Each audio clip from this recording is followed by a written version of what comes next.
For every Avello Airlines, for every Paul Weiss law firm and all the other law firms that did corrupt deals with Trump, for every corporation, like our parent company for another hot minute, Comcast, that wants to pay for Trump to take a literal wrecking ball, an excavator to the White House, those public-facing companies should know there's a cost in terms of their reputation with the American people. I am so embarrassed by Donald Trump. And it seems like even Republicans are as well. This guy is their leader. The people constantly talking about how strong they are, which, by the way, is the biggest bag of bullshit I've ever seen. These people are fundamentally weak, pretending that a guy in severe cognitive and physical decline is their tough guy. Dear leader, it is embarrassing, and the right has to constantly cover for Donald Trump clear decline. That is what happened today when a MAGA host had to cut away from Donald Trump speaking because the inarticulate weird rambling was just too much, and they had to protect their viewers. We're going to get into it all, but before we do, if I could quickly ask you to leave a like on this video, and if you haven't already, and you enjoy our channel, to hit that subscribe button because it goes a long way in supporting our work. Now, before we get into a MAGA host cutting away from Trump, I want to start with why they had to. And it's because the batshit crazy stuff like this that he was saying. Had Kamala, I was right. Against Biden, I went up by 29 points. All of a sudden, they take him out. It's like a fighter. He's losing the fight. They replace him in the middle of the fight. They gave me a new one. They gave me Kamala. I went from Joe to Kamala. But if she got in, I don't think there'd be nobody in this room. You wouldn't be doing anything. You'd be elsewhere doing things, and wouldn't be the same. But you have a great partner now in the United States, getting you started, and you will have everything done very, very quickly. Record time, as fast as, I think, much faster than maybe any other country, other than China. Because in China, you have a good system also. You have a system where President Xi can approve it immediately. So that's even faster. He doesn't have to wait 2 weeks. I have to wait 2 weeks. Let's make it clear. What Donald Trump is praising right now is he's praising a man who he calls president for life. That is what Donald Trump wants. What he respects about the system that China has is that it's an authoritarian system of government. That is what Donald Trump wants. Let's stop pretending or allowing the right to shape this narrative that Donald Trump talking about. A third term is just them joking and having some fun. J.D. Vance is the least charismatic guy I've ever seen in my entire life. This dude's a squish.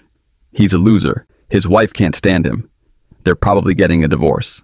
So of course, Republicans are panicking and saying, oh my God, we have no bench. Because what is whiny-ass voice Ron DeSantis going to do with his little heels? No, they know that if it's Gavin Newsom, if it's AOC, and Walls are getting fucking shellacked, and Donald Trump also is incredibly unpopular, but at least they have the cult-like commitment to him. So what they want to do is make him president for life. They do want to rig the midterms. They do want to invoke martial law and say, well, we're in a war with Venezuela. How could we possibly hold elections? And Putin said, the mail-in ballots are bad. We have to take this seriously. If we don't, they will continue to lie. They will continue to push the envelope. They'll continue to make us numb to it, all which they have. And then we're going to fall into it. Authoritarianism isn't creeping up upon us. It is here, right now. And Donald Trump is going to try to force it by telling lies like this. Economy and the history of our country, but we're blowing it away this time, to be honest with you. We're blowing it. We had 4 great years. As you know, we had the 1-year deduction. I call it the 1-year little deduction, like you can deduct every single thing, and nobody ever thought that was possible. That beats 38 years, right? But now we did it for a period of 10 years instead of a period of 1 year. It's much stronger. And you can deduct structures, and for the people, you have no tax on tips. First of all, aside from the fact that that was idiotic and incoherent, and just straight up not true, Donald Trump didn't have the greatest economy of all time. This economy right now is horrible. I see reporting every day that if it wasn't for the explosion of what, in my opinion, is kind of an AI bubble with these data centers sucking up water, draining our natural resources, exploding your energy cost. By the way, if it wasn't for those data centers in the AI boom, America would be in a recession. Like we are losing GDP right now. That number is lower than it was last year. If you take out these data centers, if you take out all the AI goop, which only makes money for like 4 people, and that's it, our economy is not good. It is shrinking, it is scary, and it's only benefiting the wealthiest. And so Donald Trump trying to spin up his lies and nonsense about how successful he is yet. It's not really landing right now. So much so that even MAGA is embarrassed of Donald Trump. Why do you think the Republicans are shutting down the government right now? Besides the fact, of course, that they want to protect pedophiles, and they want to hurt you fundamentally. That's what they want to do. It's because they don't want you to see them. They want to hide. And that's what MAGA is literally doing for Trump. George, you know, the United States was number one during World War II, number one in the world in shipbuilding by far. We would produce a ship a day. Can you believe it? A ship a day, you know, freighters and this and that, but some big ones too, some great warships.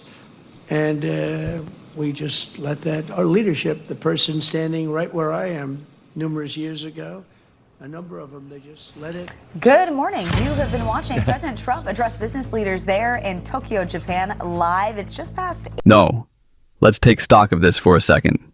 If you quite literally have to hide your guy, if you quite literally have to cover up what is being said by dear leader Trump, is he really delivering the message? Is it really landing? If Newsmax is cutting away from Donald Trump's speech, which is usually like the primetime viewing for them. Why is that? We've been seeing this more and more often where Fox or Newsmax OAN, they'll play Trump in the background, but they won't let you hear his voice because it's increasingly slurred words. But why do you think that they're doing that? It's because they even understand how weak and ineffective and pathetic he is. They had this narrative for a while. The right did that. Donald Trump was this inevitable figure, that he was all-powerful, that he was always going to win. Donald Trump has lost 95% of the lawsuits that have come up against him in this administration. Donald Trump loses special election after special election. He's about to lose in New York City, where his corporate donors have spent millions of dollars trying to help the sex pest. That is Andrew Cuomo defeat Jordan Mondani, who is the real future of the Democratic Party people like Surin. So Donald Trump is going to lose there. He's losing a lot, right? He's really weak. He needs his billionaire oligarchs to hold him up and support him. That's why Larry Ellison is buying TikTok. Why Donald Trump is allowing that to happen. Why he's making that happen so that he can have the support of all of the algorithms from Zuck, from Allison, TikTok, from Musk. Of course, because Donald Trump is weak. Do you think Jeff Bezos would need to buy the Washington Post and fire anyone who says any bad word about Donald Trump if he was actually successful? If he was actually tough? This guy is weak right now. So let's stop with this idea that Donald Trump is just going to steamroll all of us, and we should just fall in line, and we've kind of already lost. And why even fight? And why even bother in strongly worded letter? No, the man is a fucking loser. He's always been. And we are stronger than him. We are better than him. We are better organized than he is. And we can actually put dents in this presidency. We can bit by bit. We can continue to blow up his term. And Rachel Maddow talked about the importance of doing so. Being out in community, being out protesting in this clip right here. But strongman leaders alone don't have that much power at all, particularly in a system like ours, which is historically a democracy and is only right now in the process of consolidating into a would-be authoritarian state at the hands of a would-be dictator, right? We're still in the process here. Nothing is inevitable. The American people and institutions in this country get a say into how far he's going to be able to go. And sometimes protest is the most important lever in determining what institutions and powerful people themselves are willing to do, regardless of what Trump wants. I will say, for example, it's not within Trump's power to remove a late-night comedian from the air for criticizing him. Right? Trump can't do that unilaterally. He needs the company that employs that comedian. He needs the other companies involved in that business to effectively act for him once he starts complaining about that comedian and saying that guy ought to not be on the air. When Trump pressures companies to do his bidding in a case like that, oftentimes those companies will just cave and do what Trump tells them to do. But oftentimes, those companies will also be susceptible to pressure from the people to not do what Trump wants. Also, Trump's chaotic, lawless deportation spree, right? He can't do it alone. Trump tried at first doing it all with military planes. Remember how hilarious that was? He had huge C-17 cargo planes. Those can carry 77 tons of troops and equipment. And Trump was flying C-17s around with 5 people on board in the back because he thought that would look tough. Dude, we're paying for that plane. You got 5 guys on board. Now, he needs contractors to participate in this, like, say, Avello Airlines, to volunteer to provide deportation flights, because they're excited to make money off of ICE, to make money off of Trump's deportations. And that is, of course, Avello's right to compete for contracts like that. But then, if you want to just say you're going to spray some Febreze around and unhook the shackles and then try to sell the American flying public on also buying seats on those same planes for their vacation flight to Cancun or whatever, after you've been using them to deport people in Trump's utterly lawless, chaotic, shambolic deportation regime. Well, the people of this country are going to have something to say about that too, which Avello is now learning with every look at their bottom line.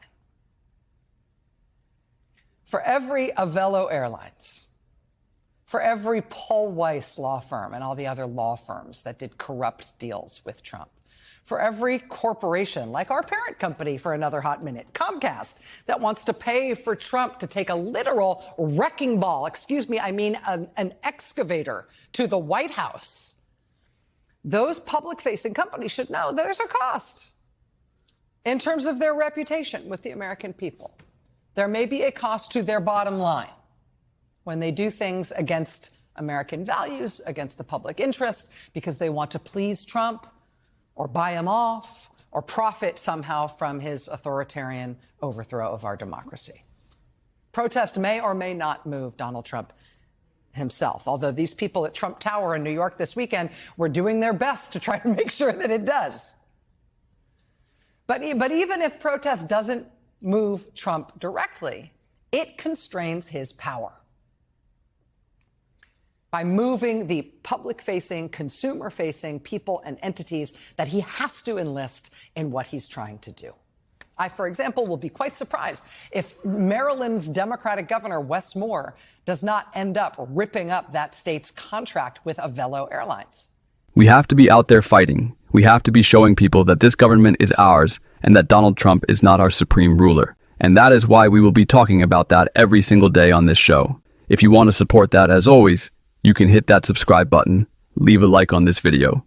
If you stuck around to the end, drop a blue heart in the comments. And until next time, I'll see you soon.